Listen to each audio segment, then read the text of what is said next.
Oi, pessoal, eu sou a professora Cris Furk e hoje no canal Direito com Elas falaremos de um assunto bastante comentado na imprensa ultimamente, mas um tanto quanto triste também, porque diz respeito à declaração da morte e à certidão de óbito das vítimas do desastre de Brumadinho, em Minas Gerais, tendo em vista a queda da barragem do Feijão. Isso porque talvez os familiares das vítimas, pessoal, enfrentem agora, além do sofrimento por terem perdido entes queridos, um verdadeiro calvário para que seja então declarada a morte dessas vítimas e para que, consequentemente, esses familiares tenham direito aí, por exemplo, à sucessão hereditária. Por quê? O que acontece? O direito dos familiares, ele vai depender da emissão de uma certidão de óbito. Acontece que as certidões de óbito são normalmente emitidas diante do atestado de um médico ou até dois em relação à morte de uma pessoa. No caso de Brumadinho, nós temos diversos casos em que os corpos não foram encontrados. E nesses casos, talvez seja necessária a emissão de uma declaração de morte presumida dessas pessoas, para que então possa ser emitida uma certidão de óbito.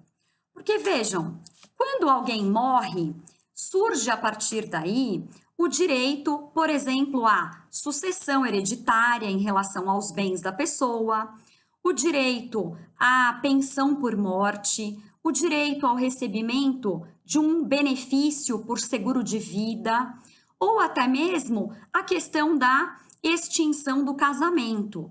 Tudo isso depende da certidão de óbito, que atesta a morte de uma pessoa.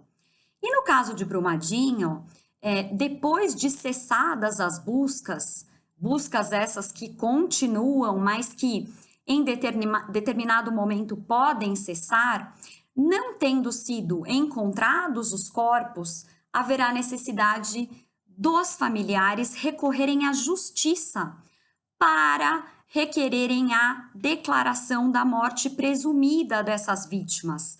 Porque isso, pessoal, não acontece automaticamente.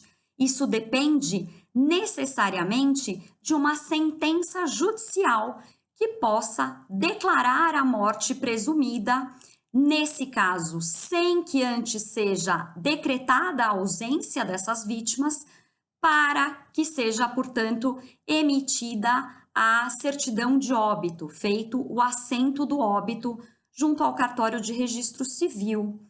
E, nesse caso, tão somente a sentença poderá conceder essa declaração de morte presumida, o que pode levar alguns meses em virtude da necessidade de trâmite de um processo judicial em que os familiares deverão comprovar que, de fato, aquela pessoa que encontra-se desaparecida, que ela estava no local do desastre e que ela teria morrido presumidamente em virtude desse desastre, tendo em vista a ausência do corpo, pessoal, a ausência do cadáver. Eu vou pedir licença para vocês para ler um trecho do artigo 88 da Lei de Registros Públicos, que também foi corroborado pelo artigo 7º do Código Civil de 2002, a respeito da possibilidade de declaração da morte presumida sem decretação de ausência. O artigo vai dizer o seguinte para a gente: poderão os juízes admitir justificação para assento do óbito de pessoas desaparecidas em naufrágio, inundação, incêndio, terremoto ou qualquer outra catástrofe, quando estiver provada a sua presença no local do desastre e não for possível encontrar o cadáver. Portanto, nesse caso, os familiares daquelas vítimas não encontradas, vítimas cujos corpos continuam desaparecidos, vão ter que recorrer à justiça para requerer a declaração da morte presumida desses familiares, dessas vítimas, para o assento do óbito junto à certidão desses familiares. Agora, claro que o governo poderia facilitar as coisas. E como? Poderia, por exemplo, ser emitida, né, ser publicada uma medida provisória no sentido de determinar que todos os desaparecidos, em virtude do desastre de Brumadinho, depois de cessadas as buscas, claro, que eles sejam declarados mortos presumidamente, para que então seja realizado o assento e seja emitida essa certidão de óbito. E isso não seria inédito no Brasil, porque em 1995 foi publicada uma medida provisória no sentido de declarar mortos presumidamente todos aqueles presos políticos do período da ditadura. Então, para minimizar o sofrimento das vítimas, das famílias das vítimas, que já não poderão enterrar os seus entes queridos e se despedir de uma forma visível, de uma forma mais sensível, talvez, e mais crível, nesse caso, o governo do estado de Minas Gerais e a presidência da República poderiam emitir essa medida provisória para minimizar os transtornos e o sofrimento dos familiares. Até porque, pessoal, os funcionários da empresa Vale, ao que tudo indica, eram detentores de uma apólice de seguro de vida contratada pela própria Vale.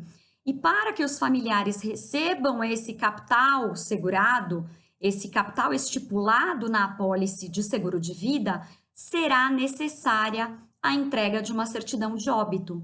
Então, independentemente de terem bens ou não, essas vítimas terão que ter sim o assento do óbito registrado junto ao cartório de registro civil.